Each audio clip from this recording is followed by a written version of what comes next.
गौतम बुद्ध ऐसे हैं जैसे हिमाच्छादित हिमालय। पर्वत तो और भी हैं, हिमाच्छादित पर्वत और भी हैं, पर हिमालय अतुलनीय है, उसकी कोई उपमा नहीं। हिमालय बस हिमालय जैसा है, गौतम बुद्ध बस गौतम बुद्ध जैसे। पूरी मनुष्य जाति के इतिहास में वैसा महिमापूर्ण नाम दूसरा नहीं।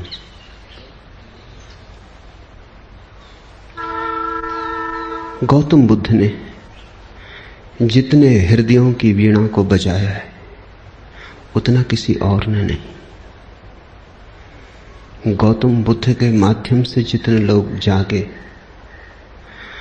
और जितने लोगों ने परम भगवत्ता उपलब्ध की है उतनी किसी और के माध्यम से नहीं। गौतम बुद्ध की वाणी अनूठी है और विशेषकर उन्हें जो सोच विचार चिंतन मनन विमर्श के आदि हैं।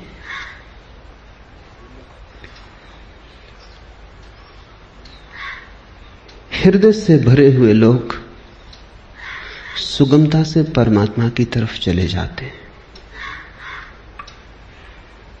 लेकिन हृदय से भरे हुए लोग कहां हैं? और हृदय से भरने का कोई उपाय भी तो नहीं है।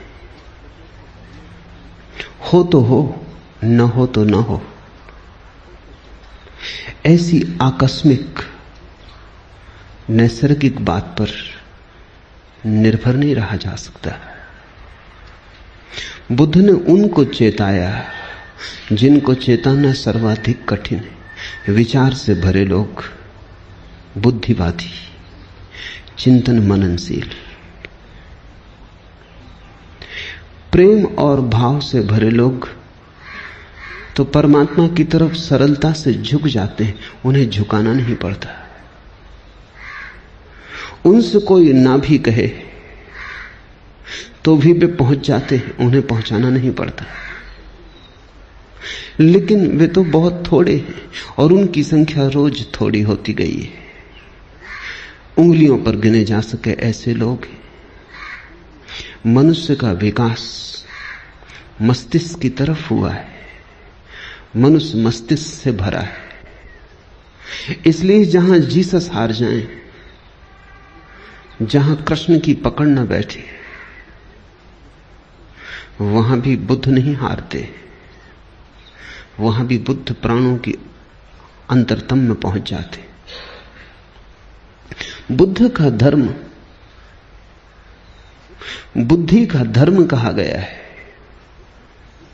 बुद्धि पर उसका आदि तो है, अंत नहीं। शुरुआत बुद्धि से है, प्रारंभ बुद्धि से है, क्योंकि मनुष्य वहां खड़ा है। लेकिन अंत उसका बुद्धि में नहीं।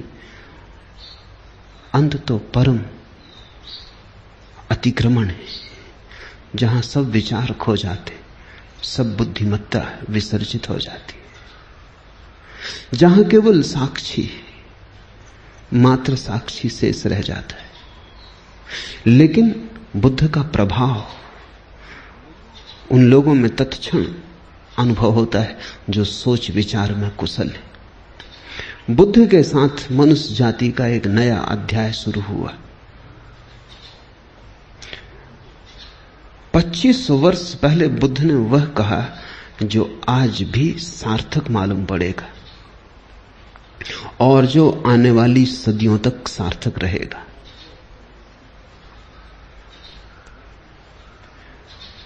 बुद्ध ने विश्लेषण दिया, एनालिसिस दी, और जैसा सूक्ष्म विश्लेषण उन्होंने किया कभी किसी ने ना किया था और फिर दोबारा कोई ना कर पाया।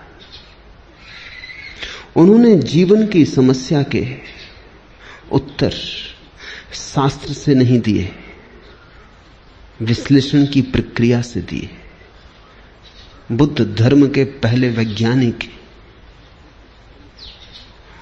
उनके साथ श्रद्धा और आस्था की जरूरत नहीं, उनके साथ तो समझ पर्याप्त है। अगर तुम समझने को राजी हो तो तुम बुद्ध की नौका में सवार हो जाओगे। अगर श्रद्धा भी आएगी तो समझ की छाया होगी, लेकिन समझ के पहले श्रद्धा की मांग बुद्ध की नहीं। बुद्ध ये नहीं कहते कि जो मैं कहता हूं भरोसा कर लो। बुद्ध कहते हैं सोचो, विचारो, विश्लेषण करो, खोजो, पाओ अपने अनुभव से तो भरोसा कर लेना। दुनिया के सारे धर्मों ने भरोसे को पहले रखा है, सिर्फ बुद्ध को छोड़कर। दुनिया के सारे धर्मों में श्रद्धा प्राथमिक है, फिर ही कदम उठेगा। बुद्ध ने कहा अनुभव प्राथमिक है, श्रद्धा आनुषांगिक है। अनुभव होगा तो श्रद्धा होगी, अनुभव होगा तो आस्था होगी। इसलिए बुद्ध कहते हैं आस्था की कोई जरूरत नहीं है, अनुभव के साथ अपने से आ जाएगी, तुम्हें लानी नहीं। और तुम्हारी लाई हुई आस्था का मूल्य भी क्या हो सकता है? तुम्हारी लाई आस्था के पीछे भी छिपे होंगे तुम्हारे संदेह। तुम आरोपित भी कर लोगे विश्वास को, तो भी विश्वास के पीछे अविश्वास खड़ा होगा। तुम कितनी ही दृढ़ता से भरोसा करना चाहो, लेकिन तुम्हारी दृढ़ता कपती रहेगी और तुम जानते रहोगे कि जो तुम्हारे अनुभव में नहीं उतरा है उसे तुम चाहो भी तो भी कैसे मान सकते हो, मान भी लो तो भी कैसे मान सकते हो। तुम्हारा ईश्वर कोरा शब्द जाल होगा जब तक अनुभव की किरण न उतरी हो। तुम्हारे मोक्ष की धारणा मात्र शाब्दिक होगी जब तक मुक्ति का थोड़ा स्वाद तुम्हें न लगा हो। बुद्ध ने कहा मुझ पर भरोसा मत करना, मैं जो कहता हूं उस पर इसलिए भरोसा मत करना कि मैं कहता हूं। सोचना, विचारना, जीना तुम्हारे अनुभव की कसौटी पर सही हो जाए तो ही सही है, मेरे कहने से क्या सही होगा। बुद्ध के अंतिम वचन हैं अपदीपो भव, अपने दिए खुद बनना। और तुम्हारी रोशनी में तुम्हें जो दिखाई पड़ेगा फिर तुम करोगे भी क्या? आस्था ना करोगे तो करोगे क्या? आस्था सहज होगी, उसकी बात ही उठानी व्यर्थ है। बुद्ध का धर्म विश्लेषण का धर्म है, लेकिन विश्लेषण से शुरू होता है, समाप्त नहीं होता। वहां समाप्त तो परम संश्लेषण पर होता है। बुद्ध का धर्म संदेह का धर्म है, लेकिन संदेह से यात्रा शुरू होती है, समाप्त नहीं होती। समाप्त तो परम श्रद्धा पर होती। इसलिए बुद्ध को समझने में बड़ी भूल हुई, क्योंकि बुद्ध संदेह की भाषा बोलते तो लोगों ने समझा ये संदेहवादी है। हिंदू तक न समझ पाए, जो जमीन पे सबसे ज्यादा पुरानी कौम। बुद्ध निश्चित ही बड़े अनूठे रहे होंगे, तभी तो हिंदू तक समझने से चूक गए। हिंदुओं तक कोई आदमी खतरनाक लगा, घबराने वाला लगा। हिंदुओं को भी लगा कि ये तो सारे आधार गिरा देगा धर्म के। और यही आदमी है जिसने धर्म के आधार पहली दफा ढंग से रखे। श्रद्धा पर भी कोई आधार रखा जा सकता है, अनुभव पर ही आधार रखा जा सकता है। अनुभव की छाया की तरह श्रद्धा उत्पन्न होती। श्रद्धा अनुभव की सुगंध है, और अनुभव के बिना श्रद्धा अंधी है। और जिस श्रद्धा के पास आंख ना हो, उससे तुम सत्य तक पहुंच पाओगे? बुद्ध ने बड़ा दुस्साहस किया। बुद्ध जैसे व्यक्ति पर भरोसा करना एकदम सुगम होता है। उसके उठने बैठने में प्रामाणिकता होती है, उसके शब्द शब्द में वजन होता है, उसके होने का पूरा ढंग स्वयं सिद्ध होता है। उस पर श्रद्धा आसान हो जाती है। लेकिन बुद्ध ने कहा तुम मुझे अपनी बैसाखी मत बनाना। तुम अगर लंगड़े हो, मेरी बैसाखी के सहारे चल लिए, कितनी दूर चलोगे, मंजिल तक न पहुंच पाओगे। आज मैं साथ हूं, कल मैं साथ न रहूंगा, फिर तुम्हें अपने ही पैरों पर चलना है। मेरी रोशनी से मत चलना, क्योंकि थोड़ी देर को संग साथ हो गया है अंधेरे जंगल में, तो मेरी रोशनी में थोड़ी देर रोशन हो लोगे, फिर हमारे रास्ते अलग हो जाएंगे। मेरी रोशनी मेरे साथ होगी, तुम्हारा अंधेरा तुम्हारे साथ होगा। अपनी रोशनी पैदा करो, अपदीपो भव। ये बुद्ध का धम्मपद, कैसे वो रोशनी पैदा हो सकती है अनुभव की, उसका विश्लेषण है। श्रद्धा की कोई मांग नहीं है, श्रद्धा की कोई आवश्यकता भी नहीं है। इसलिए बुद्ध को लोगों ने नास्तिक कहा, क्योंकि बुद्ध ने यह भी नहीं कहा कि तुम परमात्मा पर श्रद्धा करो। तुम कैसे करोगे श्रद्धा? तुम्हें पता होता तो तुम श्रद्धा करते ही, तुम्हें पता नहीं है। इस अज्ञान में तुम कैसे श्रद्धा करोगे? और अज्ञान में तुम जो श्रद्धा बांध भी लोगे, वो तुम्हारी अज्ञान के ईंटों से बना हुआ भवन होगा। उसे तुम परमात्मा का मंदिर कैसे कहोगे? वो तुमने भय में बना लिया होगा। मौत डराती होगी, इसलिए सहारा पकड़ लिया होगा। यहां जिंदगी हाथ से जाती मालूम होती होगी, इसलिए स्वर्ग की कल्पनाएं कर ली होंगी। लेकिन इन कल्पनाओं से, भय पर खड़ी हुई इन धारणाओं से कहीं कोई मुक्त हुआ है? इसी से ही तो आदमी पंगु है, इससे ही तो आदमी पक्षाघात में दबा है। इसलिए बुद्ध ने ईश्वर की बात नहीं की। एच.जी. वेल्स ने बुद्ध के संबंध में कहा है कि पृथ्वी पर इस जैसा ईश्वरीय व्यक्ति और इस जैसा ईश्वर विरोधी व्यक्ति एक साथ पाना कठिन। So god like and so godless. अगर तुम ईश्वरीय प्रतिभाओं को खोजने निकलो तो तुम बुद्ध से ज्यादा ईश्वरीय प्रतिभा कहां पाओगे? सो गॉडलेस, और फिर भी इतना ईश्वर शून्य, ईश्वर की बात ही नहीं की। इस शब्द को ही गंदा माना, इस शब्द का उच्चार नहीं किया। इससे यह मत समझ लेना कि ईश्वर विरोधी थे बुद्ध। उच्चार नहीं किया क्योंकि उस परम शब्द का उच्चार किया नहीं जा सकता। उपनिषद कहते हैं ईश्वर के संबंध में कुछ कहा नहीं जा सकता, लेकिन इतना तो कह ही देते। बुद्ध ने इतना भी ना कहा। वो परम उपनिषद, उनके पार उपनिषद नहीं जाता। जहां उपनिषद समाप्त होते हैं वहां बुद्ध शुरू होते। आखिर इतना तो कह ही दिया, रोक ना सके अपने को कि ईश्वर निर्गुण है, तो निर्गुण उसका गुण बना दिया। कहा कि ईश्वर निराकार है, तो निराकार उसका आकार हो गया। लेकिन बिना कहे न रह सके। उपनिषद के ऋषि भी बोल गए, मौन में ही संभालना था उस संपदा को, बोलकर गंवा दी। बंधी मुट्ठी लाख की थी, खुली दो कौड़ी की हो गई। वो बात ऐसी थी कि कहनी नहीं थी, क्योंकि तुम जो कुछ भी कहोगे वो गलत होगा। ये कहना भी कि परमात्मा निराकार है गलत है, क्योंकि निराकार भी एक धारणा है, वो भी आकार से ही जुड़ी है। आकार के विपरीत होगी तो भी आकार से संबंधित है। निराकार का क्या अर्थ होता है? जब भी अर्थ खोजने जाओगे आकार का उपयोग करना पड़ेगा। निर्गुण का क्या अर्थ होता है? जब भी कोई परिभाषा पूछेगा गुण को परिभाषा में लाना पड़ेगा। ऐसी निर्गुणता भी बड़ी नपुंसक है जिसकी परिभाषा में गुण लाना पड़ता है। और ऐसे निराकार में क्या निराकार होगा जिसको समझाने के लिए आकार लाना पड़ता है।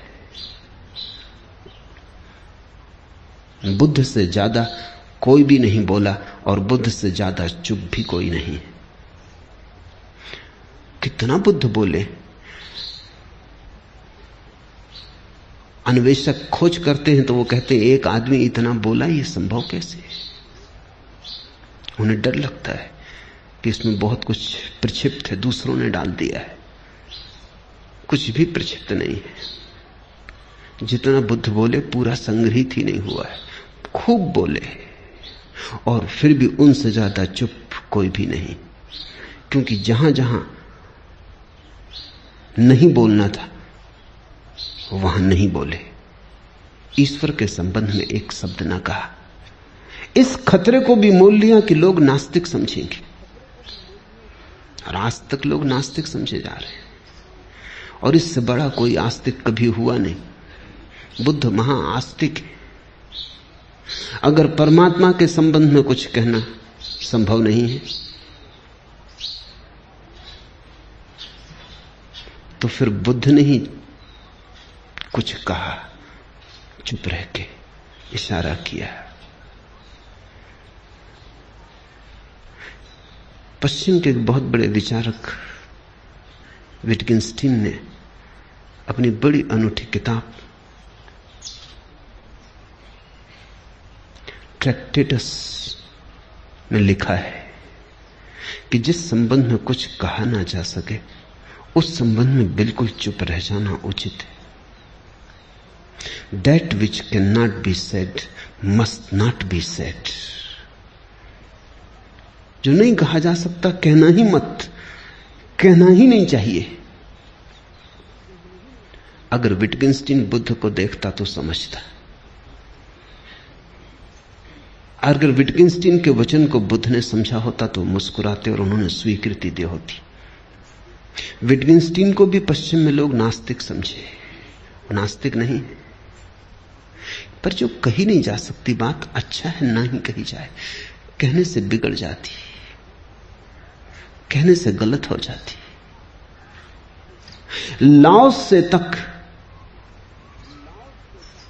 कहता तो है प्रथम वचन में अपने ताओ ते किंग में कि सत्य कहा नहीं जा सकता और जो भी कहा जाए वो असत्य हो जाता है, लेकिन फिर भी सत्य के संबंध में बहुत सी बातें कही, बुद्ध ने नहीं कही।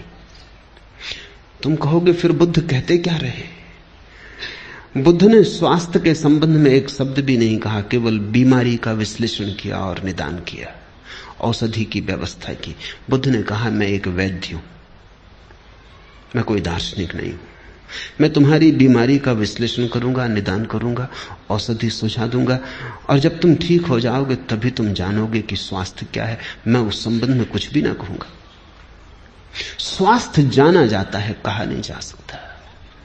बीमारी मिटाई जा सकती है, बीमारी समझाई जा सकती है, बीमारी बनाई जा सकती है, बीमारी का इलाज हो सकता है, सही हो सकता है, गलत हो सकता है, बीमारी के साथ बहुत कुछ हो सकता है। स्वास्थ्य जब बीमारी नहीं होती तब जो शेष रह जाता है वही, उस तरफ केवल इशारे हो सकते हैं, मौन इंगित हो सकते हैं, वे भी प्रत्यक्ष नहीं, बड़े परोक्ष। बुद्ध के धर्म को शून्यवादी कहा गया है। शून्यवादी उनका धर्म है, लेकिन इससे यह मत समझ लेना कि शून्य पर उनकी बात पूरी हो जाती, नहीं, बस शुरू होती। बुद्ध एक ऐसे उत्तुंग शिखर है जिसका आखिरी शिखर हमें दिखाई नहीं पड़ता। बस थोड़ी दूर तक हमारी आंखें जाती, हमारी आंखों की सीमा है। थोड़ी दूर तक हमारी गर्दन उठती है, हमारी गर्दन के झुकने की सामर्थ्य है, और बुद्ध खोते चले जाते हैं। दूर हिमाच्छादित शिखर है, बादलों के पार।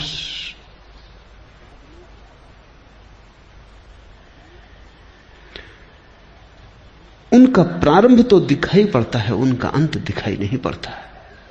यही उनकी महिमा है। और प्रारंभ को जिन्होंने अंत समझ लिया वो भूल में पड़ गए। प्रारंभ से शुरू करना, लेकिन जैसे जैसे तुम शिखर पर उठने लगोगे और आगे दिखाई पड़ने लगा। और आगे दिखाई पड़ने लगेगा। बहुत लोग बोले, बहुत लोगों ने मनुष्य के रोग का विश्लेषण किया है, लेकिन ऐसा सचोट नहीं।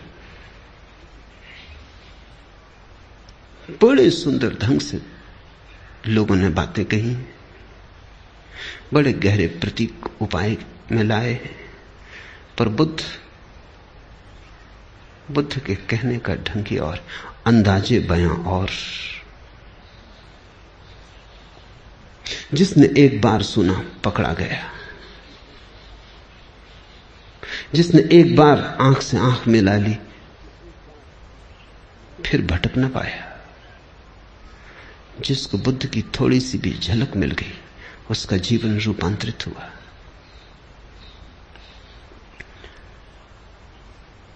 आज से 2500 वर्ष पूर्व जिस दिन बुद्ध का जन्म हुआ, घर में उत्सव मनाया जाता था। सम्राट के घर बेटा पैदा हुआ था, पूरी राजधानी सजी थी। रात भर लोगों ने दिए जलाए, नाचे, उत्सव का क्षण था। बूढ़े सम्राट के घर बेटा पैदा हुआ था, बड़े दिन की प्रतीक्षा पूरी हुई थी। बड़ी पुरानी अभिलाषा थी पूरे राज्य की। मालिक बूढ़ा होता जाता था और नए मालिक की कोई खबर न थी। इसलिए बुद्ध को सिद्धार्थ नाम दिया। सिद्धार्थ का अर्थ होता है अभिलाषा का पूरा हो जाना। पहले ही दिन जब द्वार पर बैंड बाजे बजते थे, शहनाई बजती थी, फूल बरसाए जाते थे महल में, चारों तरफ प्रसाद बंटता था, हिमालय से भागा हुआ एक वृद्ध तपस्वी द्वार पर खड़ा हुआ आकर। उसका नाम था असीता। सम्राट भी उसे सम्मान करता था और कभी असीता राजधानी नहीं आया था। जब कभी जाना था तो शुद्धोधन को, सम्राट को स्वयं उसके दर्शन करने जाना होता था।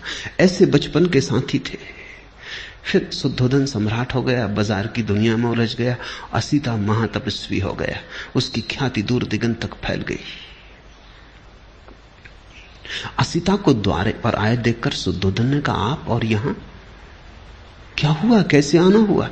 कोई मुसीबत है, कोई अड़चन है? कहें। असीता ने कही, नहीं कोई मुसीबत नहीं, कोई अड़चन, तुम्हारे घर बेटा पैदा हुआ, उसके दर्शन को आया हूं। शुद्धोधन तो समझ ना पाया। सौभाग्य की घड़ी थी ये कि असीता जैसा तपस्वी और बेटे के दर्शन को आया। भागा गया अंतःगृह में, नवजात शिशु को लेकर बाहर आ गया। असीता झुका और उसने शिशु के चरणों में सिर रख दिए और कहते हैं शिशु ने अपने पैर उसकी जटाओं में उलझा दिए। फिर तब से आदमी की जटाओं में बुद्ध के पैर उलझे। फिर आदमी छुटकारा नहीं पा सका और असीता हंसने लगा और रोने भी लगा। और शुद्धोधन ने पूछा कि शुभ घड़ी में आप रोते क्यों हैं? असीता ने कहा, ये तुम्हारे घर जो बेटा पैदा हुआ है, ये कोई साधारण आत्मा नहीं, असाधारण है। कई सदियां बीत जाती, ये तुम्हारे लिए ही सिद्धार्थ नहीं है, ये अनंत अनंत लोगों के लिए सिद्धार्थ है। अनेकों की अभिलाषाएं इससे पूरी होंगी। हंसता हूं कि इसके दर्शन मिल गए, हंसता हूं, प्रसन्न हूं कि इसने मुझ बूढ़े की जटाओं में अपने पैर उलझा दिए। ये सौभाग्य का क्षण है। रोता इसलिए हूं कि जब ये कली खिलेगी, फूल बनेगी, जब दिग दिगंत में इसकी सुवास उठेगी और इसकी सुवास की छाया में करोड़ों लोग राहत लेंगे, तब मैं न रहूंगा। ये मेरा शरीर छूटने के करीब आ गया। और एक बड़ी अनूठी बात असीता ने कही है, वो ये कि अब तक आवागमन से छूटने की आकांक्षा थी, वो पूरी भी हो गई। आज पछतावा होता है, एक जन्म अगर और मिलता है तो इस बुद्ध पुरुष के चरणों में बैठने की, इसकी वाणी सुनने की, इसकी सुगंध को पीने की, इसके नशे में डूबने की सुविधा हो जाती। आज पछताता हूं, लेकिन मैं मुक्त हो चुका हूं। ये मेरा आखिरी अवतरण है, अब इसके बाद देह न धर सकूंगा। अब तक सदा ही चेष्टा की थी कि कब छुटकारा हो शरीर से, कब आवागमन से। आज पछताता हूं कि अगर थोड़ी देर और रुक गया होता। इसे तुम थोड़ा समझो। बुद्ध के फूल के खिलने के समय असीता चाहता है कि अगर मोक्ष भी दांव पर लगता हो तो कोई हर्जा नहीं। तब से 2500 साल बीत गए, बहुत प्रज्ञा पुरुष हुए, लेकिन बुद्ध अतुलनीय है। और उनकी अतुलनीयता इसमें है कि उन्होंने इस सदी के लिए धर्म दिया और आने वाले भविष्य के लिए धर्म दिया। कृष्ण की बात कितनी ही समझा के कही जाए, इस सदी के लिए मौजू नहीं बैठती।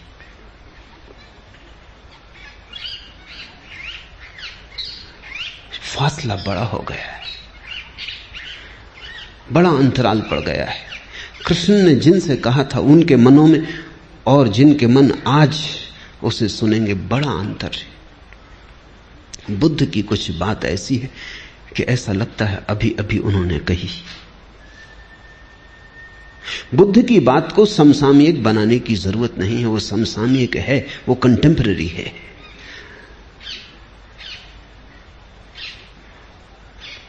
कृष्ण पर बोलो तो कृष्ण को खींच के लाना पड़ता है 20वीं सदी में, बुद्ध को नहीं लाना पड़ता है।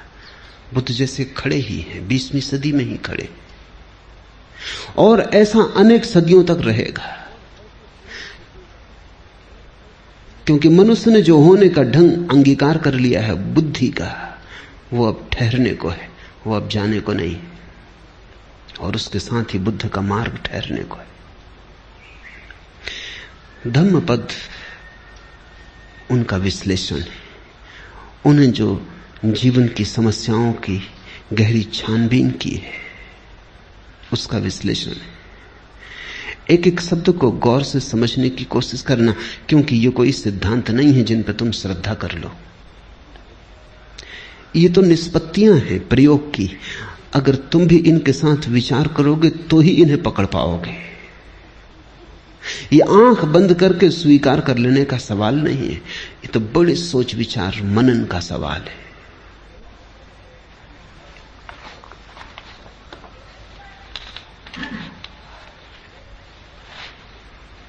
साधारणतः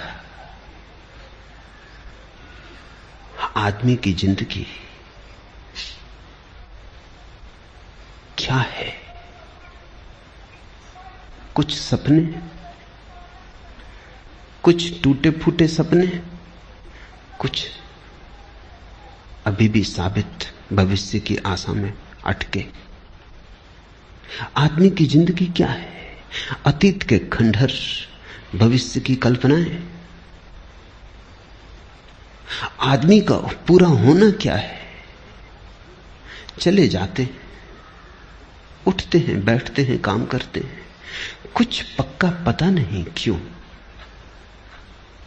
कुछ साफ जाहिर नहीं कहां जा रहे, बहुत जल्दी में भी जा रहे हैं, बड़ी पहुंचने की तीव्र उत्कंठा है, लेकिन कुछ पक्का नहीं कहां पहुंचना चाहते, किस तरफ जाते हो। कल मैं एक गीत पढ़ता था शाहिर का, न कोई ज्यादा न कोई मंजिल न रोशनी का सुराग,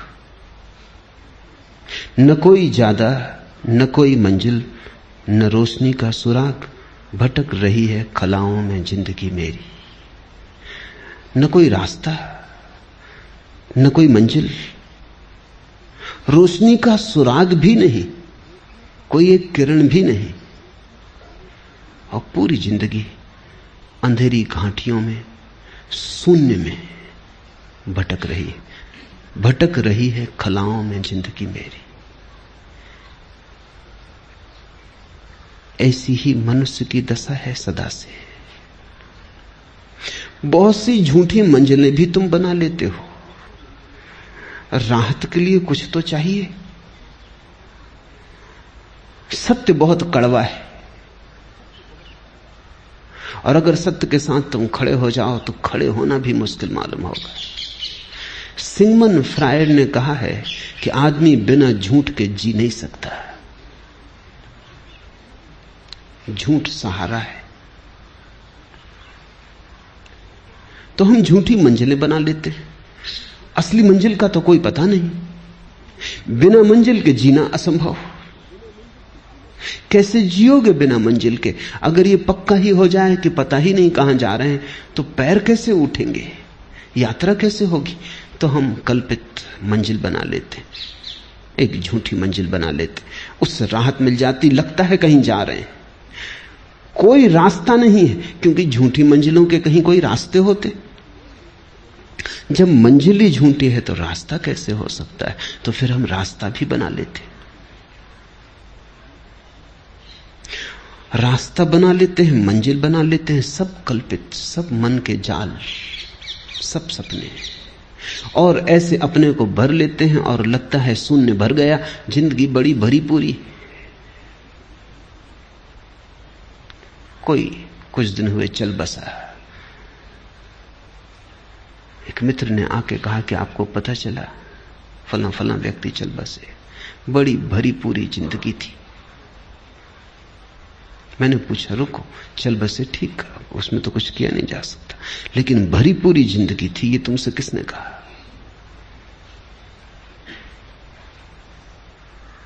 शायद उन्होंने सोच के कहा भी नहीं था। थोड़े झिझके कहा, मैं तो ऐसे ही कह रहा था, कहने की बात थी। पर मैंने कहा तो तुम भी सोचते होगे कि बड़ी भरी पूरी जिंदगी थी, मैं उनको जानता हूं। और अगर तुम मुझसे पूछो तो कुछ भी नहीं हुआ, क्योंकि वो मरे हुए ही थे। अब मरा हुआ मर जाए, इसमें कौन सी बड़ी घटना हो गई? जिंदा वो कभी थे नहीं, क्योंकि जिंदगी तो सत्य के साथ ही उपलब्ध होती है, और कोई जिंदगी नहीं है। लेकिन जो झूठ के साथ जी रहा है वो भी सोचता है जिंदगी भरी पूरी है। कितने झूठ तुमने बना रखे। लड़का बड़ा होगा, शादी होगी, बच्चे होंगे, धन कमाएगा, यश पाएगा, और तुम मर रहे हो। और तुम्हारे बाप भी ऐसे ही मरे कि तुम बड़े होगे, कि शादी होगी, कि धन कमाओगे, और तुम्हारा लड़का भी ऐसे ही मरेगा। जिंदगी बड़ी भरी पूरी जा रही है। बाप बेटे के लिए मर जाता है, बेटा अपने बेटे के लिए मर जाता है, ऐसा एक दूसरे पे मरते चले जाते हैं। कोई जीता नहीं। मरना इतना आसान, जीना इतना कठिन। लोग सोचते हैं मौत बड़ी दुस्तर है, गलत सोचते हैं। मौत में क्या दुस्तरता है, क्षण में मर जाते हो। जिंदगी दुस्तर है, 70 साल जीना होता है, और बिना झूठ के तुम जीना नहीं जानते हो, तो तुम 1000 तरह के झूठ खड़े कर लेते हो। यश, पद, प्रतिष्ठा, सफलता, धन।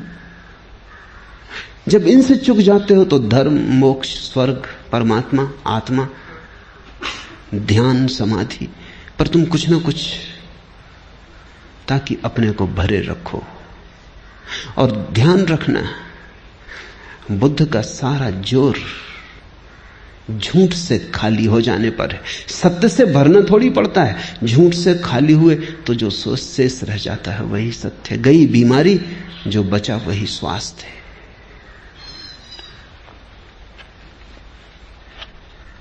लेकिन कितने ही लोगों ने जगाने की कोशिश की है, तुम जागते नहीं।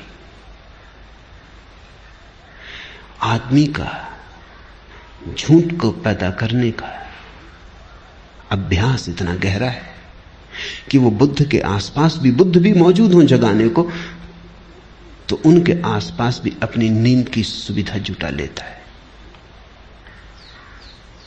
बुद्ध जगाते हैं, तुम उनके जगाने की चेष्टा को भी नशा बना लेते हो। तुम हर चीज में से शराब निकाल लेते हो। ऐसी कोई चीज नहीं है जिसमें से तुम शराब ना निकाल लो। इसलिए तो बुद्ध आते हैं, चले जाते हैं, बुद्ध पुरुष पैदा होते हैं, विदा हो जाते। तुम अपनी जगह अडिग खड़े रहते, तुम अपने झूठ से हटते नहीं। शायद बुद्ध पुरुषों ने जो कहा उसको भी तुम अपने झूठ में सम्मिलित कर लेते हो। क्या है तुम्हारे झूठ का राज? अहंकार। अहंकार सरासर झूठ है। ऐसी कोई चीज कहीं है नहीं। तुम हो नहीं, सिर्फ एक भ्रांति हो। है तो पूर्ण, सारा अस्तित्व इकट्ठा है। यह भ्रांति है कि तुम अलग हो। कल ही एक मित्र से मैंने कहा कि अब जागो, तो उन्होंने कहा कि कोशिश बहुत करता हूं, मन निंदा से भी भर जाता है, अपने प्रति अपराधी भी मालूम होता हूं, बेईमान भी मालूम पड़ता हूं, क्योंकि जो करना चाहिए मालूम है, समझ में आता और नहीं कर रहा हूं। तो मैंने उनसे कहा तुम एक ही कृपा करो, ये करने का ख्याल छोड़ दो, क्योंकि उसने पैदा किया, वही श्वास ले रहा है, तुम करना भी उसी पे छोड़ दो। उन्होंने कहा कि जन्म उसने दिया, इतना तक तो मैं मान सकता हूं, लेकिन बाकी और काम वही कर रहा है, ये नहीं मान सकता। ये तो मैं मान ही नहीं सकता कि बेईमानी भी वही कर रहा है। अभी थोड़ा सोचने जैसा है। हमें भी लगेगा कि बेचारा धार्मिक बात तो कह रहा है ये व्यक्ति, कि बेईमानी कैसे परमात्मा पे छोड़ दूं, लेकिन नहीं, सवाल ये नहीं है। अहंकार, ये कोई परमात्मा को बचाने की चेष्टा नहीं है कि परमात्मा पे बेईमानी कैसे सौंप दूं। ये भी अहंकार को बचाने की चेष्टा है। ध्यान रखना, जब बेईमानी तुम करोगे तो ईमानदारी भी तुम ही करोगे।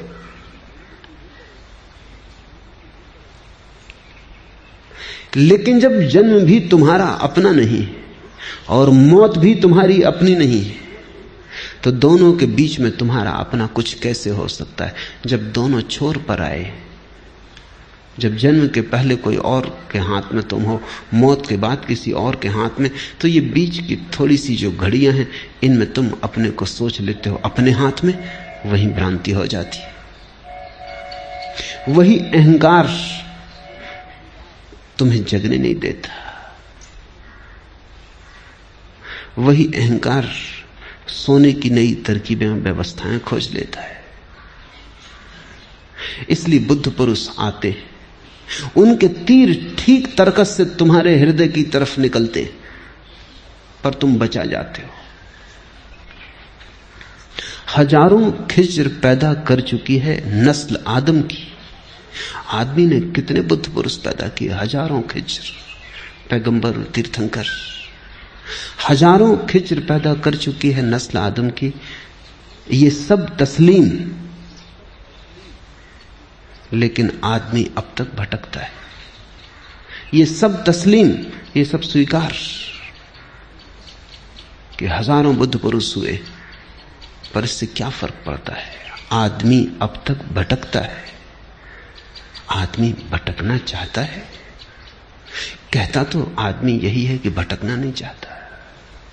कहते तो तुम मेरे पास यही हो, शांत होना चाहते हैं, सत्य होना चाहते हैं, सरल होना चाहते हैं।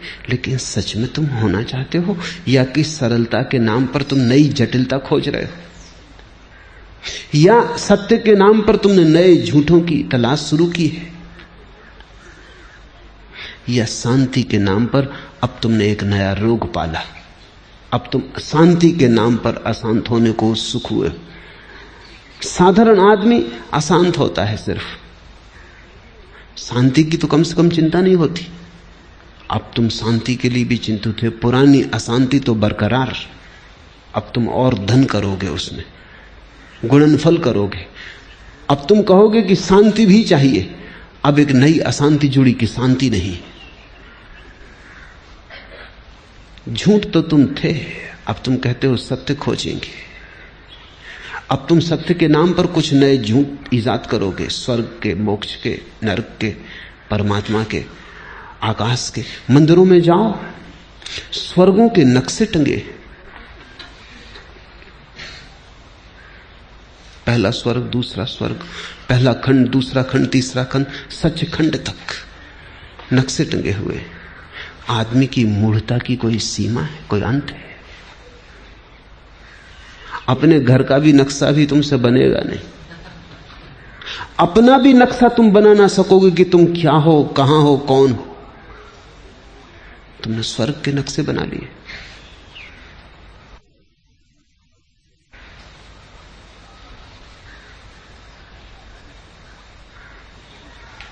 एक दुकान पर एक शिकारी कुछ सामान खरीद रहा था। अफ्रीका जा रहा था शिकार करने, कहीं जंगल में भटक ना जाए, इसलिए उसने एक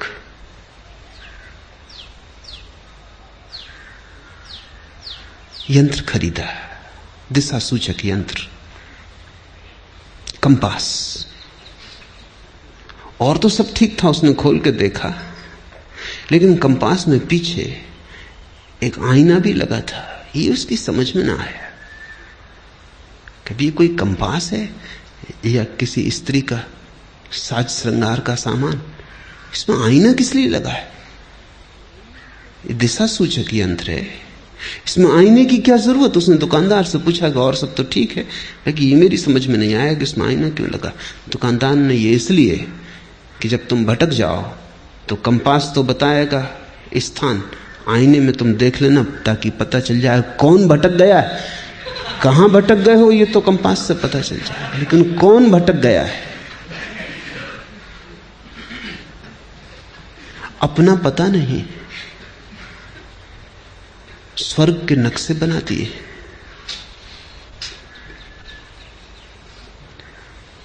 विवाद चल रहे हैं लोगों के, कितने नरक होते हैं। हिंदू कहते हैं 3, जैन कहते हैं 7। बुद्ध ने बड़ी मजाक की, उन्होंने कहा 700।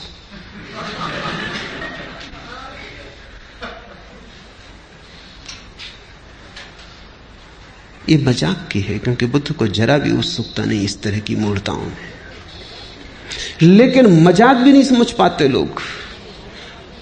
बुद्ध के मानने वाले हैं जो कहते हैं कि नहीं 700 ही होते हैं, इसलिए कहे। मैं तुमसे कहता हूं 7000।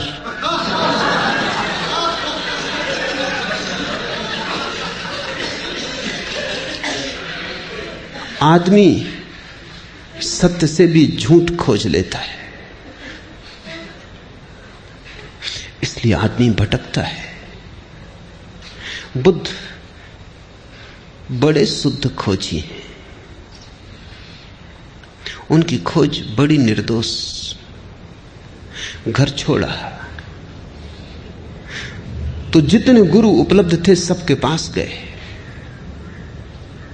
गुरु उनसे थक गए, क्योंकि असली शिष्य आ जाए तभी पता चलता है कि गुरु गुरु है या नहीं। झूठे शिष्यों के साथ तो पता ही नहीं चलता। लोग मुझसे पूछते हैं आके असली गुरु का कैसे पता चले। मैं उनको कहता हूं तुम फिक्र ना करो, अगर तुम असली शिष्य हो पता चल जाए।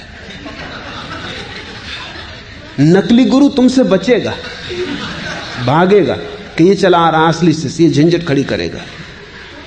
तुम गुरु की फिक्र ही छोड़ दो। असली शिष्य अगर तुम हो तो नकली गुरु तुम्हारे पास टिकेगा ही नहीं।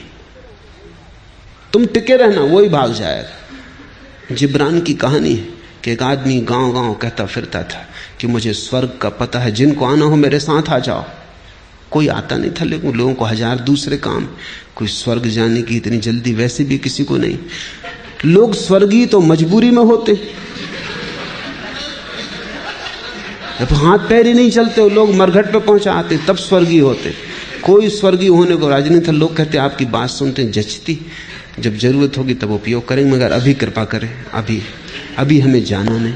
एक गांव में ऐसा हुआ, उस आदमी का खूब धंधा चलता था, क्योंकि जिनको स्वर्ग नहीं जाना इनको बचने के लिए भी गुरु को कुछ गुरु दक्षिणा देनी पड़ती थी। वो आ जाए गांव में और समझाए तो उसको कुछ सेवा भी करनी पड़ती, पैर भी पड़ने पड़ते। कहते तुम बिल्कुल ठीक हो, मगर अभी हम साधारण जन अभी संसार में उलझे हैं, जब कभी सुलझेंगे जरूर आपकी बात का ख्याल करेंगे, रख लेते हैं संभाल के हृदय में। तो गुरु का धंधा भी चलता था, ना कभी कोई झंझट आई थी ना कुछ। एक गांव में उपद्रव हो गया, एक असली शिष्य मिल गया। उसने कहा अच्छा तुम्हें पक्का पता है? बिल्कुल पक्का पता है, क्योंकि अभी तक कोई झंझटाई नहीं थी। तो उसने कहा अच्छा मैं चलता हूं, कितने दिन लगेंगे पहुंचने में? तब जरा गुरु घबराया कि ये जरा उपद्रवी मालूम पड़ता है। पैर छुओ बात ठीक है, सांस चलने की बात, मगर अब सबके सामने मना भी नहीं कर सका। उसने कहा देखेंगे, भटकाएंगे, साल 2 साल, भाग जाएगा अपने आप। 6 साल बीत गए, वो उनके पीछे ही पड़ा है। वो कहता है कि कब आएगा, अभी तक आया नहीं।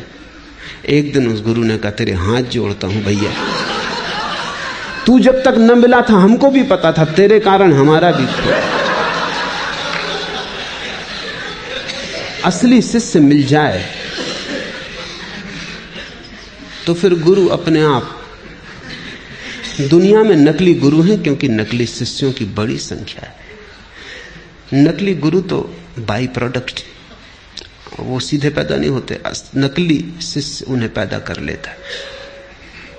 बुद्ध सभी गुरुओं के पास गए, गुरु घबरा गए क्योंकि ये व्यक्ति निश्चित प्रमाणिक था। जो उन्होंने कहा वो इसने इतनी पूर्णता से किया कि उनको भी दया आने लगी कि तो हमने भी नहीं किया है, कोई करते नहीं था तब तक बात ठीक थी। इस पे दया आने लगी। इससे ये भी न कह सकते थे कि तुमने पूरा नहीं किया इसलिए उपलब्ध नहीं हो रहा है। इसने पूरा किया, उसमें तो रत्ती भर कमी नहीं रखी। गुरु ने हाथ जोड़ के कहा बस हम यहां तक तुम्हें बता सकते थे, इसके आगे हमें खुद भी पता नहीं। सारे गुरुओं को बुद्ध ने चुका डाला, एक गुरु साबित ना हुआ। तब सिवाय इसके कोई रास्ता ना रहा कि खुद खोजे। और इसलिए बुद्ध की बातों में बड़ी ताजगी है क्योंकि उन्होंने खुद खोजा, किसी गुरु से नहीं पाया था, किसी से सुन के नहीं दोहराया था, फिर खुद खोज पर निकले, नितांत अकेले, बिना किसी सहारे के। शास्त्र धोखा दे गए, गुरु धोखा दे गए, सब पीछे हट गए, अकेला रह गया खोजी। ऐसा ही होता है। जब तुम्हारी खोज असली होगी तुम पाओगे शास्त्र काम नहीं देते। शास्त्र तभी तक काम देते हैं जब तक तुम उनका भजन पाठ करते हो, बस तभी तक। अगर तुमने यात्रा शुरू की तुम तत्क्षण पाओगे शास्त्र में 1000 गलतियां होनी ही चाहिए, क्योंकि हजारों साल तक हजारों लोगों से दोहराते रहे, बनाते रहे, उसमें बहुत कुछ छूट गया, बहुत कुछ जुड़ गया है। लेकिन ये तो पता तुम्हें तभी चलेगा जब तुम यात्रा करोगे। एक तुम नक्शा लिए घर में बैठे हो, उसकी तुम पूजा करते हो, कैसे पता चलेगा?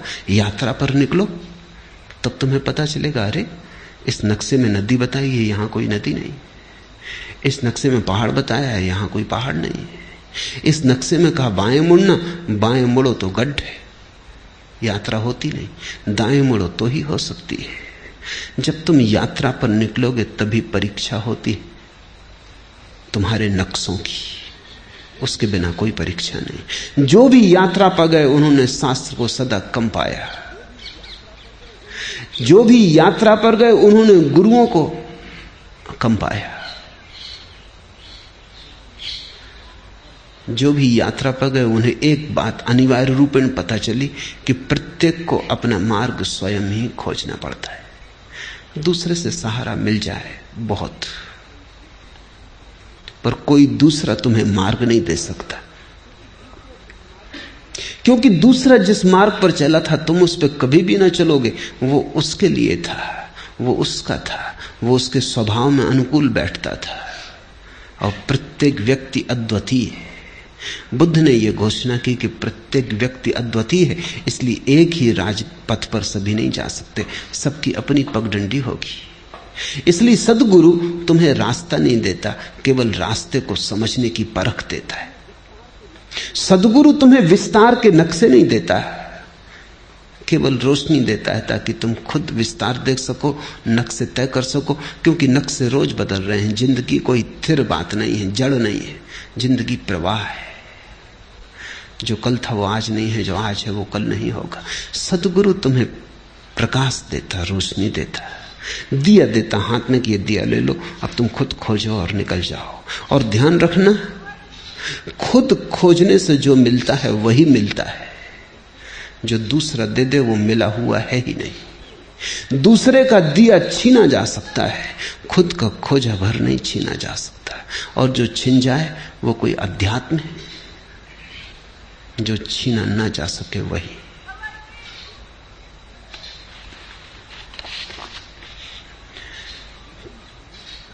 पहली गाथा, मन सभी प्रवृत्तियों का पुरोगामी है, मन उनका प्रधान है, वे मनोमय है। यदि कोई दोषयुक्त मन से बोलता है या कर्म करता है तो दुख उसका अनुसरण वैसे ही करता है जैसे गाड़ी का चक्का खींचने वाले बैलों के पैर का। छोटा सूत्र पर बड़ा दूरगामी।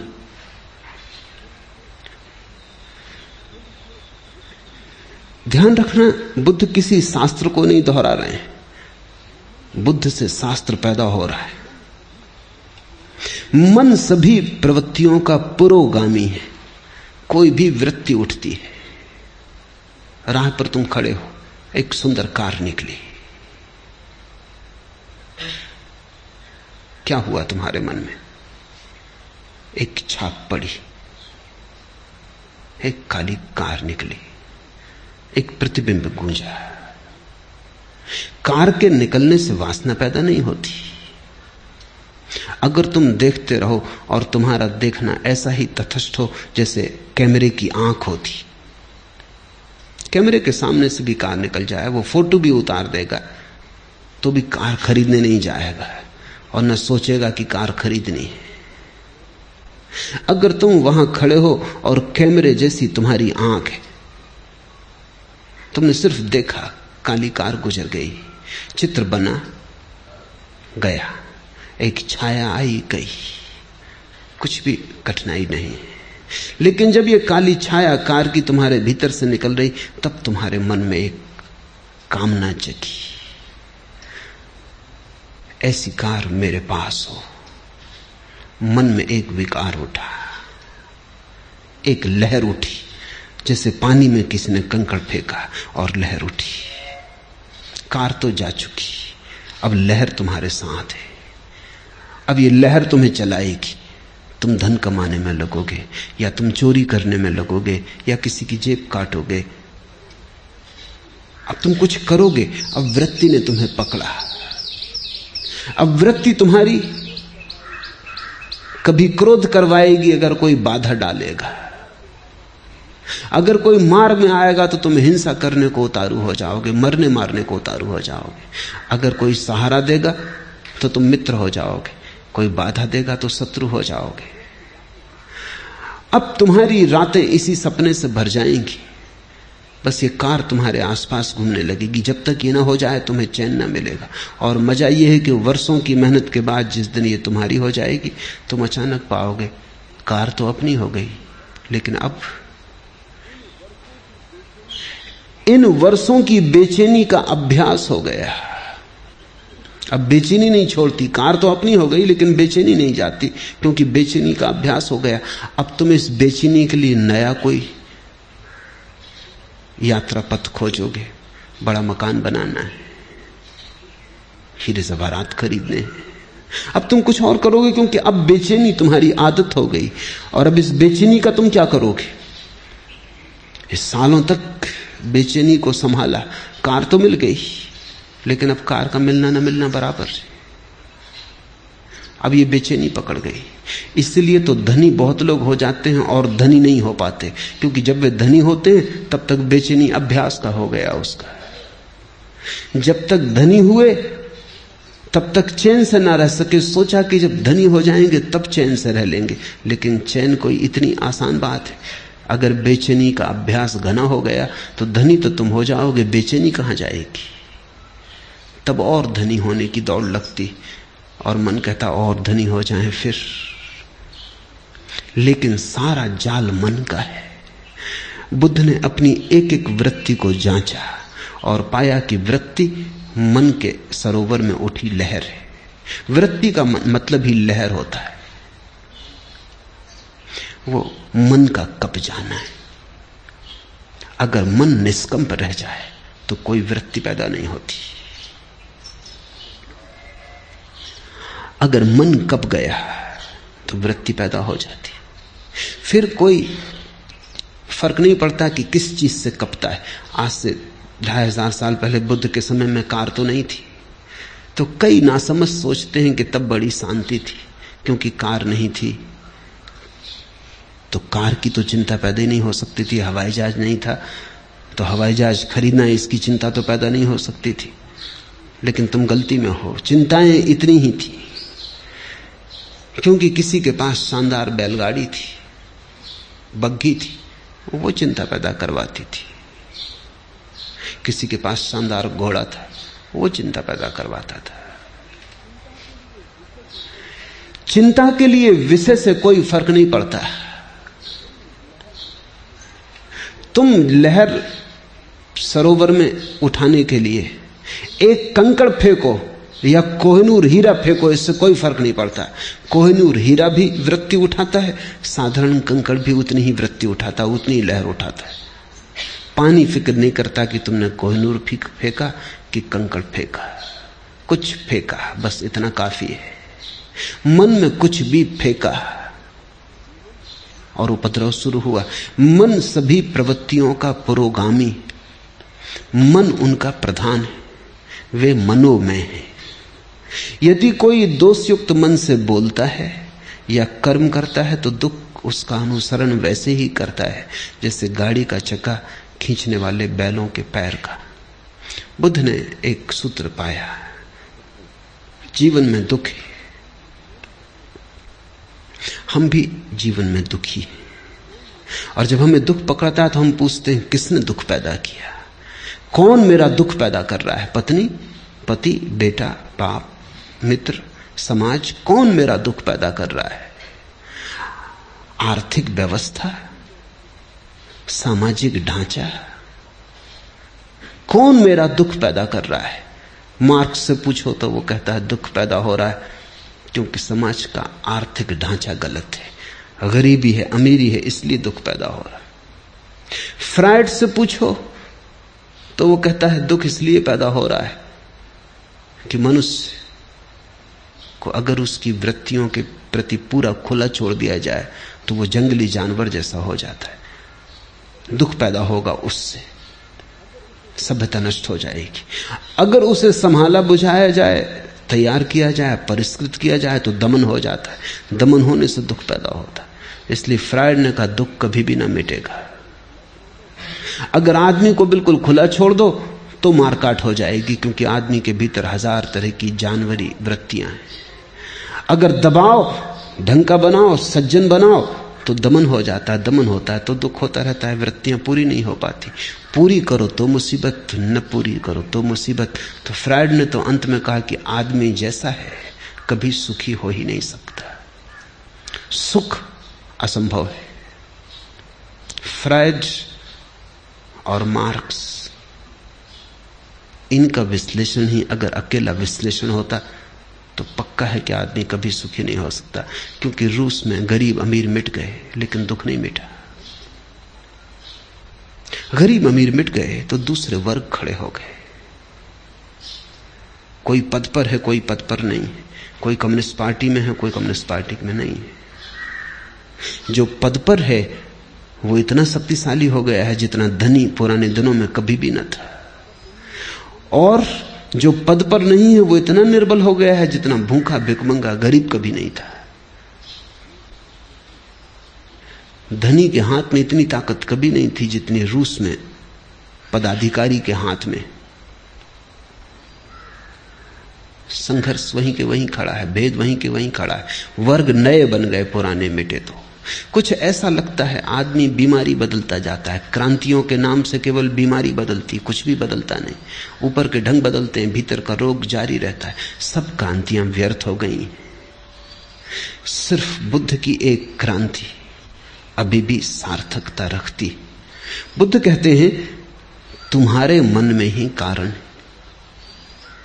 बाहर खोजने गए, पहला कदम ही गलत पड़ गया, अब तुम ठीक कभी ना हो पाओगे। तुम्हारे मन में ही दुख का कारण है। जब भी तुम किसी को दुख देना चाहते हो तुम दुख पाओगे। जब भी तुम दुख देने की आकांक्षा से भरे किसी विचार के पीछे जाते हो तुम दुख के बीज बो रहे हो। दूसरे को दुख मिलेगा या नहीं मिलेगा, तुम्हें दुख जरूर मिलेगा। तुम अगर आज दुख पा रहे हो तो बुद्ध कहते हैं कल बोए बीजों का फल है, और अगर कल तुम चाहते हो दुख न पाओ तो आज कृपा करना, आज बीज मत बोना। यदि कोई दोषयुक्त मन से बोलता है, सोचता है, व्यवहार करता है या वैसे कर्म करता है, तो दुख उसका अनुसरण वैसे ही करता है जैसे गाड़ी जाती तो बैलों के पीछे चाक चले आते। तुम्हारे मन में अगर किसी को भी दुख देने का जरा सा भी भाव है तो तुम अपने लिए बीज बो रहे हो, क्योंकि तुम्हारे मन में जो दुख देने का बीज है वो तुम्हारे ही मन की भूमि में गिरेगा, किसी दूसरे की मन की भूमि में नहीं गिर सकता। बीज तो तुम्हारे भीतर है, वृक्ष भी तुम्हारे भीतर ही होगा, फल भी तुम ही भोगोगे। अगर बहुत गौर से देखा जाए तो जब तुम दूसरे को दुख देना चाहते हो तब तुमने अपने को दुख देना शुरू कर ही दिया। तुम दुखी होने शुरू हो ही गए।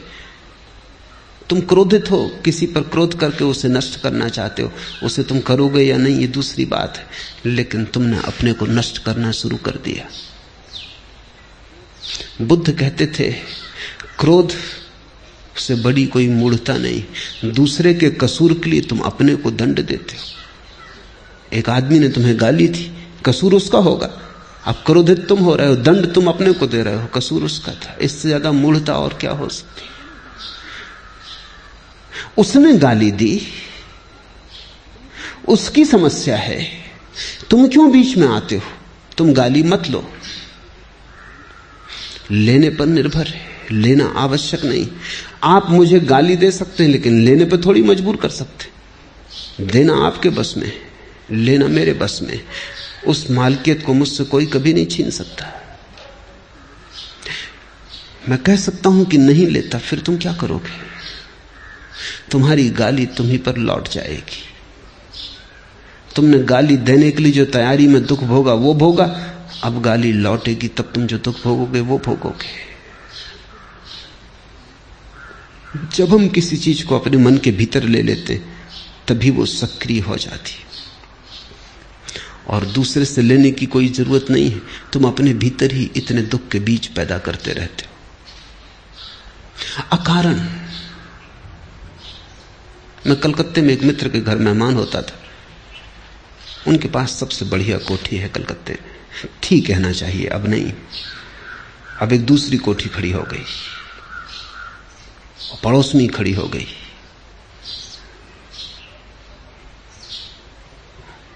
जब मैं उनके घर मेहमान होता था तो वो हमेशा अपने मकान में मुझे ले जाते। कई बार दिखा चुके थे मगर फिर दिखाते, उनका रस खत्म नहीं होता था। स्विमिंग पूल, बगीचा सब दिखाते। उनकी आदत थी, ये मान के मैं जब भी वो दिखाते फिर इस तरह उत्सुकता लेता जैसे कभी नहीं देखा है। मगर आखिरी बार जब उनके घर गया तो उन्होंने मकान ना दिखाया। मैं थोड़ा हैरान हुआ, क्या ये आदमी बदल गया? मैंने पूछा कि क्या मामला है, मकान नहीं दिखलाइएगा? कहने लगे क्या खाक दिखलाएं, क्या हुआ? देखते नहीं कि बगल में एक बड़ा मकान खड़ा हो गया। जब तक इससे बड़ी कोठी ना कर लूं तब तक अब चैन नहीं। अब क्या दिखाना है? इनका मकान वैसी का वैसा है, क्योंकि बगल का मकान, इनके मकान में कुछ फर्क नहीं किया है। इनका मकान ठीक उतना ही सुंदर है जैसा था, लेकिन बगल में एक मकान खड़ा हो गया। बड़ी लकीर किसी ने खींच दी, इनकी लकीर छोटी हो गई, बिना छुए। किसी ने छुआ नहीं, हाथ नहीं लगाया, मगर बगल में एक लकीर खड़ी हो गई। उनकी पत्नी ने मुझसे कहा कि कुछ समझाइए इनको, न सोते हैं न चैन, इनकी छाती पे बोझ हो गया वो बगल का मकान। बगल के मकान वाले को शायद पता भी ना हो कि कोई जला भुंजा जा रहा है, कि कोई मरा जा रहा है। मगर इस आदमी ने अपने भीतर एक बीज बो लिया। ये उस मकान से नहीं आया है, क्योंकि इसकी पत्नी को कोई तकलीफ नहीं,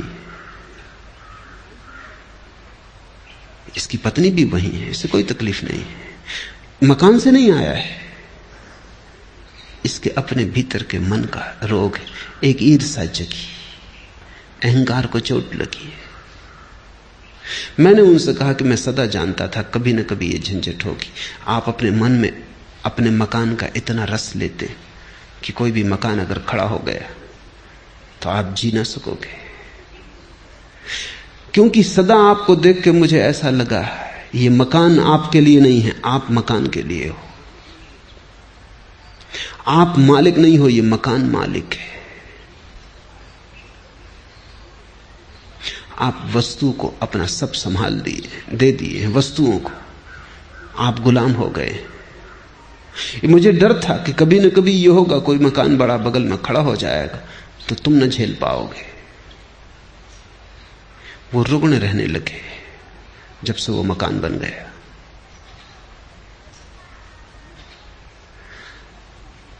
मन में सारा खेल है। यही जिंदगी मुसीबत, यही जिंदगी मसरत, यही जिंदगी हकीकत, यही जिंदगी फसाना। कैसी मन की व्याख्या है, कैसे तुम देखते हो, कैसे तुम सोचते हो, कैसी तुम व्याख्या करते हो जीवन की, सब उस पर निर्भर है। मन सभी प्रवृत्तियों का पुरोगामी है, मन उनका प्रधान है। यदि कोई प्रसन्न मन से बोलता है या कर्म करता है तो सुख उसका अनुसरण करता है, वैसे ही जैसे कभी साथ ना छोड़ने वाली छाया। अगर तुम दुखी हो तो अपने को कारण जानना, अगर सुखी हो तो अपने को कारण जानना। अपने से बाहर कारण को मत ले जाना, वही धोखा है। इसको ही मैं धार्मिक क्रांति कहता हूं। जिस व्यक्ति ने अपने जीवन के सारे कारणों को अपने भीतर देख लिया, वो व्यक्ति धार्मिक हो गया, क्योंकि अब उसके हाथ में है बात। अब दुखी होना हो तो तुम जानते हो कौन से बीज बोने, सुखी होना हो तो जानते हो कौन से बीज बोने। अब कोई मजबूरी न रही। फिर अगर दुख में ही मजा लेना हो तो मजे से बीज बो, कोई बाधा नहीं डाल सकता है। लेकिन एक बात फिर तुम न कर सकोगे कि दुख के तो बीज बो और रोना भी रो कि मैं दुखी क्यों। अपने ही हाथ से जहर पियो और फिर रो कि मैं मर क्यों रहा हूं। मरना हो मजे से जहर पियो, जीना हो मत पियो। तुम्हारे हाथ है, तुम्हारी प्याली है, तुम्हारा जहर है, और तुम्ही को जीना या मरना है। उसने मुझे डांटा, मुझे मारा, मुझे जीत लिया, मेरा लूट लिया। जो ऐसी गांठें मन में बनाए रखते उनका वैर शांत नहीं होता। उसने दूसरे पर जिनका सारा जोर है, उसने मुझे डांटा, उसने मुझे मारा, उसने मुझे जीत लिया, मेरा लूट लिया। जो दूसरे पर नजर रखते। बुद्ध का एक शिष्य हुआ पूर्णकाश्यप, वो निश्चित ही पूर्ण हो गया था, इसलिए उसे बुद्ध पूर्ण कहते हैं। फिर एक दिन बुद्ध ने उससे कहा कि पूर्ण, अब तू पूर्ण सच में ही हो गया, अब मेरे साथ साथ डोलने की कोई जरूरत ना रही। अब तू जा, अब तू गांव गांव नगर नगर घूम और डोल, मेरी खबर ले जा। मेरे पास तूने जो पाया है उसे लुटा। पुण्य का भगवान, किस दिशा में जाऊं? आप इशारा करते हैं।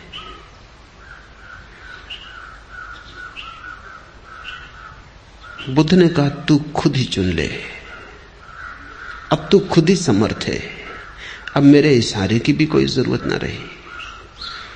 तो पूर्ण ने कहा कि जाऊंगा। सूखा नाम का एक इलाका था बिहार में, वहां जाऊंगा। बुद्ध ने कहा तू खतरा मोल ले रहा है, वो जगह भली नहीं, लोग सज्जन नहीं, लोग बड़े दुष्ट हैं। और लोग सताने में रस लेते हैं। लोग तुझे परेशान करेंगे इन पीत वस्त्रों में। उन्होंने भिक्षु कभी देखा नहीं, वो बड़े जंगली हैं, तू वहां मत जा। पर पुण्य का इसलिए तो उनको मेरी जरूरत है, किसी को तो जाना ही होगा। कब तक वे जंगली रहें? कब तक उनको पशुओं की तरह रहने दिया जाए? मुझे जाना होगा, आज्ञा दे। बुद्ध ने कहा जा, मेरे 2-3 सवालों के जवाब दे दे। पहला, अगर वे तुझे गालियां दे, अपमान करें तो तुझे क्या होगा? तो पूर्ण ने कहा, ये भी आप मुझसे पूछते हैं क्या होगा? आप भली भांति जानते कि मैं प्रसन्न होऊंगा, क्योंकि मेरे मन में यह भाव उठेगा कितने भले लोग हैं, सिर्फ गालियां देते, मारते नहीं। मार भी सकते थे। बुद्ध ने कहा ठीक, मगर अगर मारने ही लगे तो तेरे मन में क्या होगा?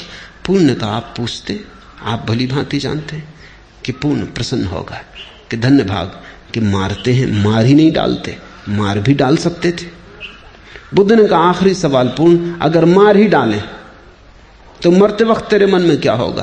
पूर्ण ने कहा, आप और पूछते, आपको भली भांति मालूम है कि जब मैं मर रहा हूँगा तो मेरे मन में होगा धन्य भाग, उस जीवन से छुटकारा दिला दिया जिसमें कोई भूल चूक हो सकती थी। बुद्ध ने कहा, अब तू जा, अब तुझे जहां जाना है तू जा। अब तुझे कोई गाली नहीं दे सकता, अब तुझे कोई मार नहीं सकता, अब तुझे कोई मार डाल नहीं सकता। ऐसा नहीं कि वो तुझे गाली ना देंगे, गाली तो वो देंगे, लेकिन तुझे अपनी कोई गाली नहीं दे सकता। ऐसा नहीं कि वो तुझे मारेंगे नहीं, मारेंगे, लेकिन तुझे अब कोई मार नहीं सकता। और कौन जाने कोई तुझे मार भी डाले, लेकिन अब तू अमृत है, अब तेरी मृत्यु संभव नहीं। सारा खेल मन का है। कैसे हम देखते, उसने मुझे डांटा, उसने मुझे मारा, मुझे जीत लिया, मेरा लूट लिया। जो ऐसी गांठें मन में नहीं बनाए रखते, उनका वैर शांत हो जाता है। और वैर नरक है, कहीं और कोई नरक नहीं। शत्रुता में जीना नरक है। तुम जितनी शत्रुता अपने चारों तरफ बनाते हो, उतना तुम्हारा नरक बड़ा हो जाता है। तुम जितनी मित्रता अपने चारों तरफ बनाते हो, उतना स्वर्ग खड़ा हो जाता है। स्वर्ग मित्रों के बीच जीने का नाम है, नरक शत्रुओं के बीच जीने का नाम है। और सब तुम पे निर्भर है। नरक कोई भौगोलिक जगह नहीं है और न कोई स्वर्ग कोई भौगोलिक जगह है। नक्शों में मत पड़ना। मनोदशाएं, स्टेट्स ऑफ माइंड। जब तुम सारे जगत को मित्र की तरह देखते हो, ऐसा नहीं कि सारा जगत मित्र हो जाएगा, इस भूल में मत पड़ना। लेकिन तुम जब सारे जगत को मित्र की भांति देखते हो, तुम्हारे लिए जगत मित्र हो गया, तुम्हारे शत्रु समाप्त हो गए। और अगर कोई तुम्हारी शत्रुता करेगा तो वो शत्रुता उसके मन में होगी, वो उसकी पीड़ा पाएगा, लेकिन तुम्हें कोई पीड़ा नहीं दे सकता। इस संसार में वैर से वैर कभी शांत नहीं होता, अवैर से ही वैर शांत होता है। यही सनातन धर्म है, यही नियम है। नहीं वैरेन वैरानी समंतीद कुदाचनम, अवैरेन चा समंती एस धम्मो सनंतनो। यही सनातन धर्म है। शत्रुता से शत्रुता समाप्त नहीं होती, क्रोध से क्रोध समाप्त नहीं होता, वैर से वैर नहीं मिटता।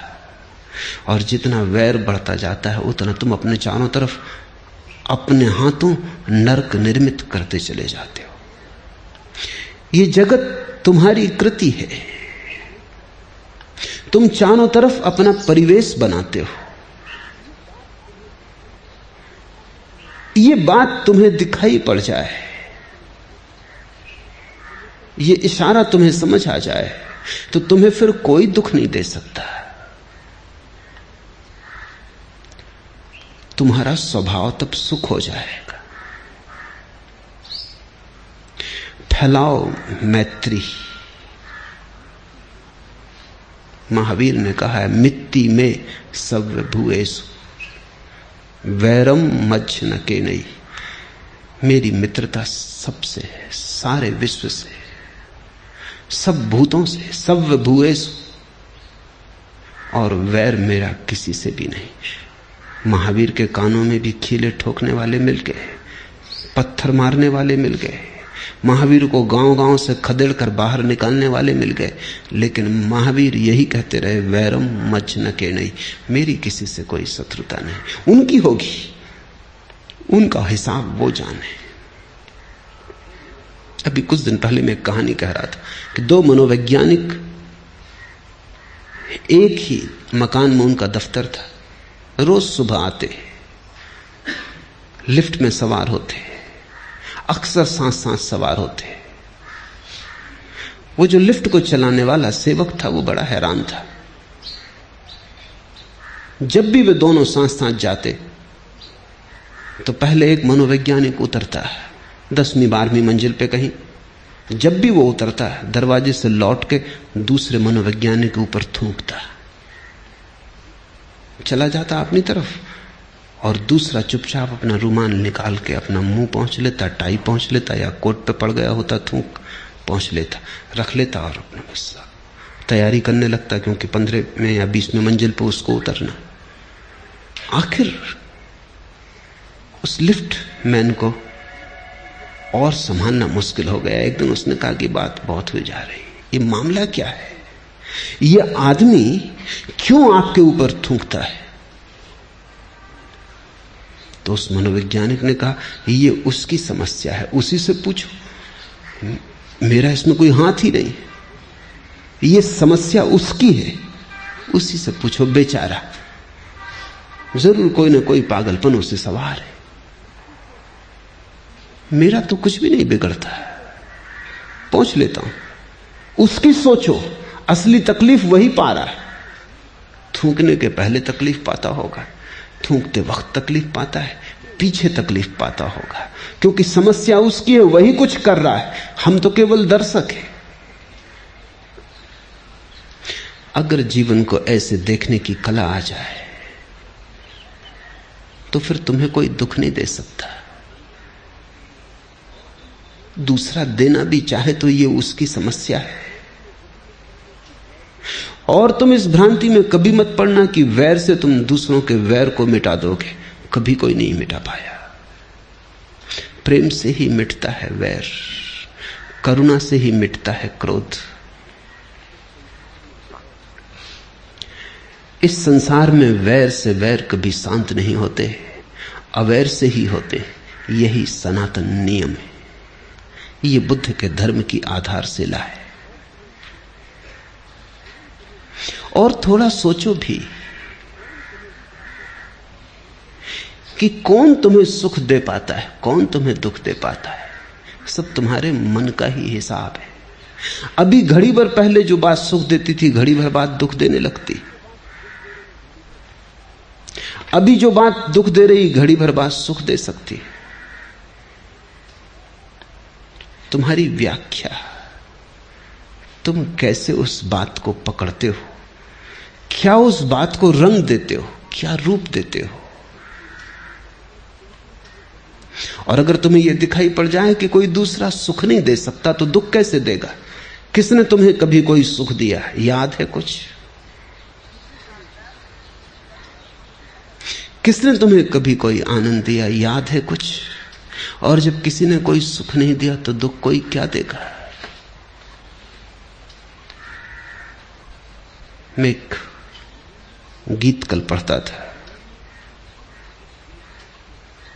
बात मूल्यवान लगी। डरूं में किस लिए गुस्से से, प्यार में क्या था। मैं अब खिजा जो रोऊं, बहार में क्या था। डरूं में किस लिए गुस्से से, प्यार में क्या था। जब दूसरे के प्यार से कुछ न मिला तब उसके गुस्से से क्या परेशान होना है। जब प्यार ही कुछ न दे सका तो गुस्सा क्या छीन लेगा। मैं अब खिजा जो रोऊं, बाहर में क्या था। और अब पतझड़ आ गई, सब वीरान हुआ जाता है। इसको रो, लेकिन बाहर में क्या था? जब बाहर थी तब भी जब कुछ पास न था, जब बाहर में भी कोई सुख न मिला, तो अब पतझड़ में दुख का क्या प्रयोजन है? लेकिन आदमी बड़ा अजीब है, जिनसे तुम्हें सुख नहीं मिला उनसे भी तुम दुख ले लेते हो। जिनके जीते जी तुम्हें कभी कोई शांति नहीं मिली, उनके मरने पर तुम रोते हो। मैं एक युगल को जानता हूं। जब तक पति जिंदा रहा, पति और पत्नी निरंतर कलह करते रहे। कभी कभी मेरे पास आते थे, लेकिन सुलझाव कोई आसान न था। सब उलझाव सुलझ जाएं, पति पत्नी के बड़े मुश्किल से सुलझते, क्योंकि सुलझाना ही नहीं चाहते। शायद वही उनकी जिंदगी है, वही व्यस्तता है, वही कुल भराव है। वो भी चला जाए तो फिर बड़ा खाली हो जाता है। कई बार तलाक देने की बात भी उठी, लेकिन उस पे भी राजी ना हो पाते थे। फिर पति शराब पीने लगा और शराब पीते पीते मरा। जवान ही था, अभी कोई 36 साल उम्र थी, ज्यादा नहीं थी। जब मर गया तो पत्नी मेरे पास आई, छाती पीट पीट कर रोने लगी। मैंने उससे कहा, अब तू रोना बंद कर, क्योंकि जिस आदमी के कारण तू कभी हंसी नहीं, उसके लिए रोना क्या? और मैं जानता हूं कि 1000 बार तेरे मन में यह सवाल उठता रहा होगा कि यह आदमी मरी जाए तो अच्छा। बोल, झूठ कहता हूं या सच? वो थोड़ी चौंकी। उसने कहा, आपको कैसे पता चला? पता चलने की क्या बात है? कितनी बार तूने नहीं सोचा है कि आदमी मरी जाए तो झंझट मिटे। अब मर गया, आकांक्षा पूरी हो गई, अब क्यों रोती है? जिससे तुझे सुख नहीं मिला उससे दुखी होने का क्या प्रयोजन है? लेकिन यही बड़े मजे की बात है, सुख लेने में तो तुम बड़े कंजूस, दुख लेने में तुम बड़े कुशल। सुख तो तुम बामुश्किल स्वीकार करते हो, दुख तुम द्वार सजा के खड़े हो सदा, स्वागतम, हाथ फैलाए खड़े हो सदा। तुम दुखी होना चाहते हो, दुखवादी हो, अन्यथा कोई कारण नहीं तुम्हारे दुखी होने का। जीवन को जो जानते हैं वो पहचान लेते हैं कि न तो दूसरे से सुख मिलता है न दुख मिलता है, न तो किसी के जीवन से तुम्हें जीवन मिलता है, न किसी के मौत से तुम्हें मौत मिलती है। डरूं मैं किस लिए गुस्से से, प्यार में क्या था? मैं अब खिजा जो रहूं, बाहर में क्या था? और जब तुम्हें दोनों बातें साफ दिखाई पड़ जाती हैं, तब जैसे एक उद्घाटन हो जाता है भीतर, एक बिजली कौन जाती कि ये मैं ही हूं, अपनी ही शक्ल देखता हूं, दूसरे तो केवल दर्पण है, अपने ही प्रतिबिंब, अपनी ही प्रतिध्वनि, अपनी ही परछाई पकड़ता हूं, दूसरे तो केवल दर्पण, घाटियां हैं जिनमें अपनी ही आवाज गूंज के लौट आती।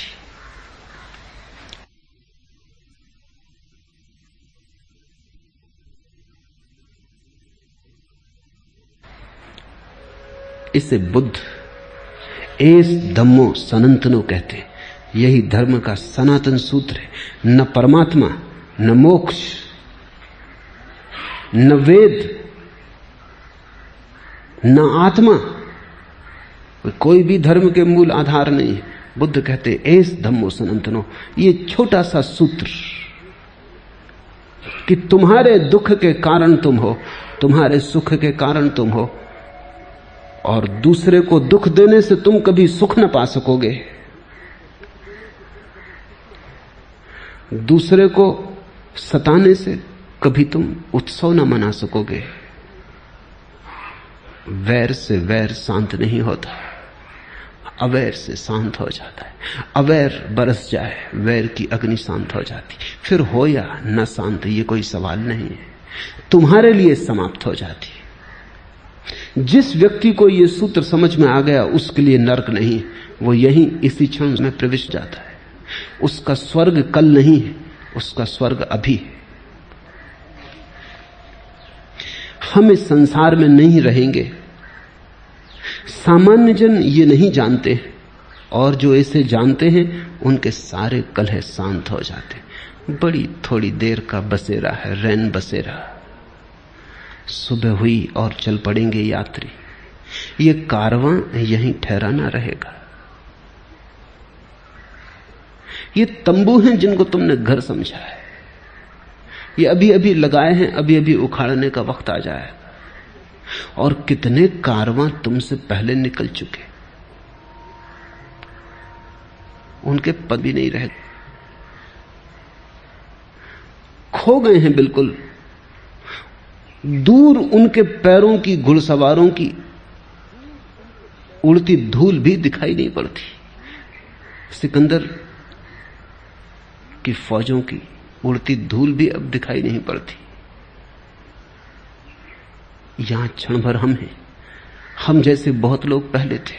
वैज्ञानिक कहते हैं कि एक एक आदमी के नीचे कम से कम 10-10 आदमियों की लाश गड़ी। तुम जहां बैठे हो वहां 10 आदमी मर चुके। हर आदमी मरघट पे बैठा है, लाशों के ढेर पे बैठा है। कितनी देर तुम जिंदा है? थोड़ी देर जल्दी तुम भी 11वीं लाश बन जाओगे और 12वां आदमी तुम्हारे ऊपर बैठा होगा। कारवां की उड़ती धूल भी दिखाई नहीं पड़ती, कारवां खुद ही धूल हो गए। इस संसार में सदा नहीं रहेंगे, ऐसा जिसको समझ में आ गया उसी को इस संसार में रहने का ढंग आ गया। जिसको समझ में आ गया कि ओस की बूंद है, अब गिरी तब गिरी, भोर की तरैया है, अभी अब डूबी तब डूबी, क्षण भर का खेल है, फिर क्या चिंता है, फिर किसको दुख देना है, किसको पीड़ा देनी, किससे शत्रुता लेनी है। शत्रुता हम ले पाते हैं इसी आधार पर कि जैसे सदा रहना है। तुम थोड़ा सोचो, अगर इसी वक्त खबर आ जाए कि आज सांझ तुम्हारी मौत हो जाएगी, पक्की खबर आ जाए, क्या तुम नहीं अपने दुश्मनों से क्षमा मांगाओगे? क्या नहीं तुम उनसे जिनको मिटाने को तत्पर थे क्षमा याचना कर लोगे? क्या वैर समाप्त नहीं हो जाएगा? जाते आदमी का क्या, कौन सा वैर, किसकी शत्रुता, कैसी शत्रुता? जब विदा होने का क्षण आ जाएगा तुम सभी से क्षमा मांग लोगे, लेकिन पक्का नहीं कि वो क्षण कब आएगा। अभी आ सकता है, लेकिन एक बात पक्की है कि कभी ना कभी आएगा, ज्यादा देर नहीं है। जो कली खिल गई, अब फूल के कुम्हलाने में ज्यादा समय नहीं। सुबह हो गई, सूरज चढ़ आया, सांझ को कितनी देर है, प्रतिपल सांझ हुई जाती, सुबह के साथ ही सांझ हो गई। जिसको ऐसा दिखाई पड़ जाता है वो फिर इस जगत में वैर के बीज नहीं बोता, फिर वो कल्याण मित्र हो जाता है, फिर वो मैत्री बोता है, वो अपने स्वर्ग सल काटता है।